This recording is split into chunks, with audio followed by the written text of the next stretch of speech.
ચાલો આજના દિવસે સ્વાગત છે બધાનું આજના દિવસના વિડીયોમાં. બધાને જય શ્રી કૃષ્ણ, જય સ્વામિનારાયણ ને જય માતાજી. હાલો ભાઈ, હાલો નાસ્તો કરવા.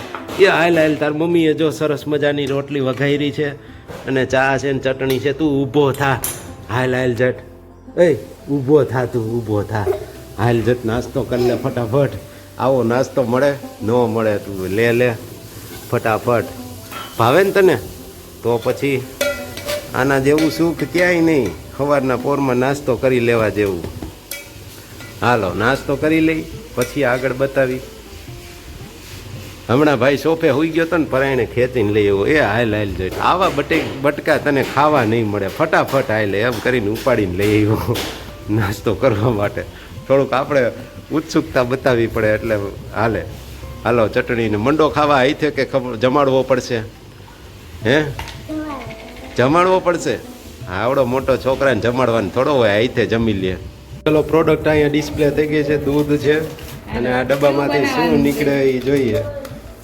આ અમેરિકન નટ સ્વીટ સ્પૂનનું છે. બીજું જોવા દે એક કેસર પિસ્તાના. આ રાજભોગ કેસર પિસ્તા નાખ ને આ વખતે. હાલો આવડો આ પાવડર છે ફ્લેવર જ હોય ને, મિલ્ક પાવડર ને એવું હોય છે કન્ટેનમાં. શુગર કે કાંઈ નાખવાનું નહીં. જોવા તો દે તું મને. 500 મિલી દૂધમાં આ પાવડર નાખી દેવાનો, ગરમ કરીને ઉકાળીને મુકાઈ દેવાનો અને 4 થી 5 કલાક રાખી દો એટલે બરફનો ગઠ્ઠો થઈ જાય સરસ. પછી એને બીટરમાં બીટ કરીને ફરી પાછું મૂકી દો એટલે તમારું આઈસ્ક્રીમ રેડી. આ એની શોર્ટમાં પ્રોસેસ થાય. મેં તમને કીધી ને, હવે એ લોંગ પ્રોસેસ અહીંથી શરૂઆત થઈ છે. અત્યારે પાઉચને પહેલાં કાપવામાં આવશે. આખું પાઉચ નહીં નાખવાનું, બરાબર ને શિવ? આખી કોથળી નહીં નાખવાની, કાપીને પછી અંદરનો પાવડર નાખવાનો. હા જોવા દે તો. હા જોઈ લે ભાઈ. કેસર પિસ્તા. ઓહો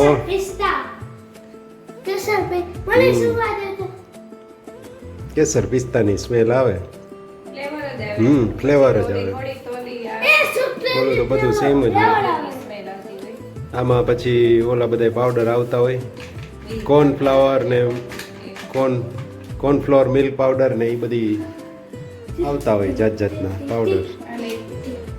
કન્ટેન્ટમાં લખ્યું જ હશે. હા ખાંડ તો આવે જ.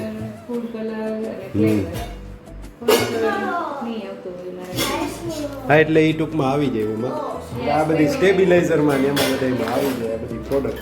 ટૂંકમાં ઓલા અલગ અલગ પાવડર ભેગા કરવા એને કરતાં એક પડીકું નાખી દેવું. ખાંડે કાંઈ માપ કરવાની કોઈ વસ્તુની જરૂર નહીં. ગળ્યું કે મોરું કે બધું આમાં મિક્સ જ આવે. સીધું એક નાખી દો એક અમૂલ ગોલ્ડની કોથળીમાં એટલે તમારે રેડી થઈ જાય. આ રીતનું પીળું દૂધ થઈ ગયું છે. સારું બને છે, વાંધો નથી આવતો. 2 વખત તો આવું બનાવી લીધું. બીજા ફ્લેવર હતા. પછી આ ઉપરનું જે ટોપિંગ આવે એ એક આપણે નાખી લેવાનું. પ્લેન આઈસ્ક્રીમ આપણું બની જાય. ચોકો ચિપ્સ જે જેલી ને ડ્રાયફ્રૂટ ને એ તમને જે તમારી પસંદગી પ્રમાણે અનુકૂળ આવે એ. આમાં તો કાંઈ ન હોય, ડ્રાયફ્રૂટ ખાલી એક આવે. એ તો જે નાખવું હોય કોઈને, એટલે બીજું નાખવું હોય તો નાખી શકે. મારે જેવા અપલખણા હોય એને જેલી નાખવી હોય, ઓલું કિસમિસ નાખવી હોય તો નાખી શકે. હા નાખવું હોય નાખી શકે. હા તે અપલખણા હોય જ ને મારા જેવા, એ જ ખાતા હોય ને આવું બધું નાખીને. ચાલો પ્રોસેસ થઈ ગઈ ચાલુ. અહીંયા ચૂલા ઉપર મોડર્ન ચૂલો એટલે કે ગેસ ને બાજુમાં અમારે રાષ્ટ્રગીત ગવાઈ રહ્યું છે. નવી પ્રોસેસ થાય છે એટલે. હા ન્યા રાષ્ટ્રગીત ન ગવાય બેટા. ગમે ત્યારે રાષ્ટ્રગીત ન ગાવાનું હોય. જ્યારે આપણે પરફેક્ટ એની સિચ્યુએશન હોય ને ત્યારે જ ગાવાનું હોય. સ્કૂલમાં ગાવાનું હોય, પછી કંઈક એવું હોય ફંક્શન ત્યારે. ફંક્શન નથી આવ્યું ઠેર, કાંઈ વાંધો નહીં. આવતર બહાર હવે હાલ. બહુ દાયો ત્યારે તો બોલી. હા અને ગરમ કેટલી વાર કરવાનું? 10 મિનિટ 15 મિનિટ છે? ઓકે એટલી વાર. સરસ લ્યો. ચાલો તો આ આઈસ્ક્રીમ અત્યારે બપોરે બનાવવામાં આવશે છે. કાલે સાંજે રેડી થઈ જાય. હા સવારે કરવું હોય તો થઈ જાય. સાંજે મૂકી દો એટલે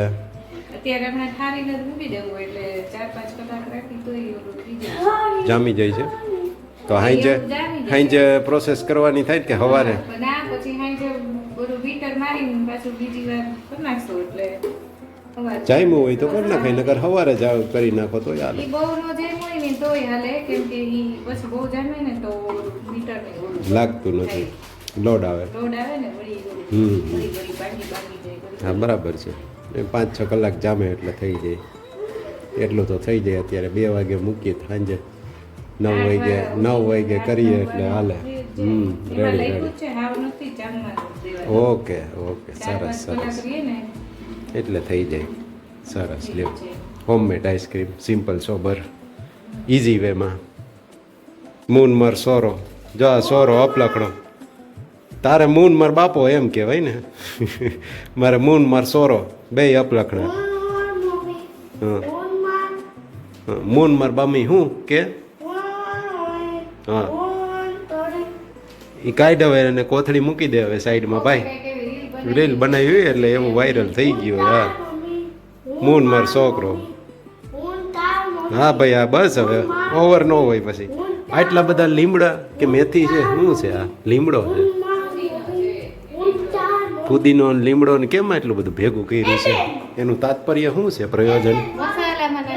કે છાસ મસાલા માટેની તૈયારી છે.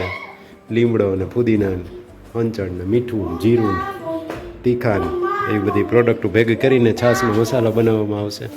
ચાલો, થોડીક વાર ગરમ કરી લીધું અને આવું થઈ ગયું છે. હવે આને રાખી મૂકવાનું ઠારવા માટે.